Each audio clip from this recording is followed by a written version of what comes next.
மாறாத இயேசு கிறிஸ்துவின் இனிய நாமத்தினாலே உங்கள் அனைவரையும் வாழ்த்துகிறேன். இன்று இயேசு கிறிஸ்துவின் வருகையை பற்றிய போதனைகளை குறித்து நாம் தியானிக்கலாம். மத்தேயு எழுதின சுவிசேஷம் 24ஆம் அதிகாரம் 3வது வசனம் முதல் மத்தேயு 25வது அதிகாரம் 46வது வசனம் வரை இயேசு கிறிஸ்து வருகையை பற்றி தொடர்ந்து பேசுவதை நாம் காண்கிறோம். 24ஆம் அதிகாரம் 3ஆம் வசனத்தில் உலகில் நடக்கவிருக்கும் நிகழ்வுகள் என்ன என்பதை நாம் கவனித்து வரப்போகும் ஆசிர்வதிக்கப்பட்ட நிகழ்வுக்கு எவ்வாறு தயாராக வேண்டும் என்பதையும் அவர் நமக்கு சொல்கிறார். 24ஆம் அதிகாரத்தின் 44ஆம் வசனத்தில் நீங்கள் நினையாத நாளிகையிலே மனுஷகுமாரன் வருவார், ஆதலால் நீங்களும் ஆயத்தமாயிருங்கள் என்று அவர் கூறுகிறார்.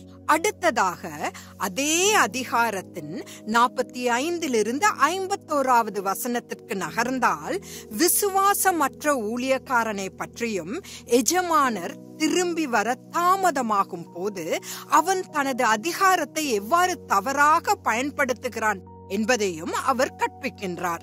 பின்னர் 25ஆம் அதிகாரத்தின் முதல் 13 வசனங்களில் 10 கன்னிகைகளின் உவமையை பற்றியும் அவர்களில் 5 பேர் மணவாளனுடன் செல்ல தவறிவிட்டதையும் அவர் கற்பிக்கிறார்.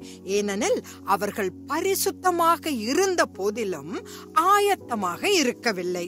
கூடுதலாக அவர் ஒரு வர்த்தக தொழில் அதிபரை பற்றி 14ஆம் வசனத்திலிருந்து 30ஆம் வசனங்கள் வரை சொல்லுகிறார்.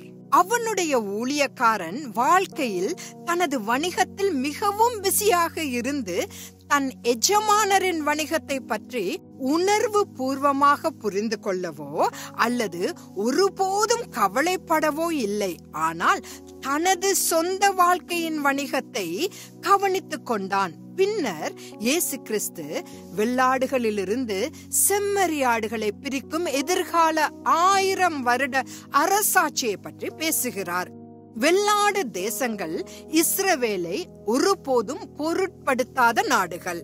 செம்மறியாடுகள் இஸ்ரவேலுக்கு உதவி செய்த நாடுகள். இது மத்தேயு 25வது அதிகாரம் 31வது வசனத்திலிருந்து 33வது வசனம் வரை நீங்கள் காணலாம்.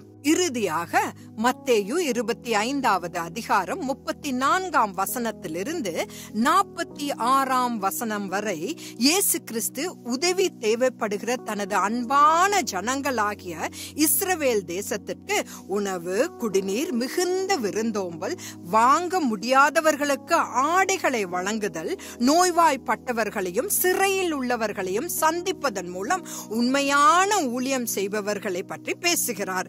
மத்தேயு சுவிசேஷத்தில் 24ஆம் அதிகாரம் 3ஆம் வசனம் முதல் 25ஆம் அதிகாரம் 46ஆம் வசனம் வரை இயேசு கிறிஸ்து திரும்பி வருவதற்கு முன்பு அவரை பின்பற்றுபவர்கள் என்ன செய்ய வேண்டும் என்பதை பற்றி தொடர்ந்து பேசுவதை காண்கிறோம். கர்த்தர் திரும்பி வருவதற்கு நீங்கள் உண்மையிலேயே ஆயத்தமாகிக் கொண்டிருக்கிறீர்களா? பிரியமான சகோதர சகோதரிகளே, கர்த்தர் தனது மணவாட்டியை தனது பிதாவின் வீட்டிற்கு அழைத்துச் செல்ல விரைவில் பரலோகத்திலிருந்து இறங்கி வரப்போகிறார். எப்போதும் ஆயத்தமாயிருங்கள். தேவ சித்தமானால் நாளை சந்திப்போம். ஆமென்.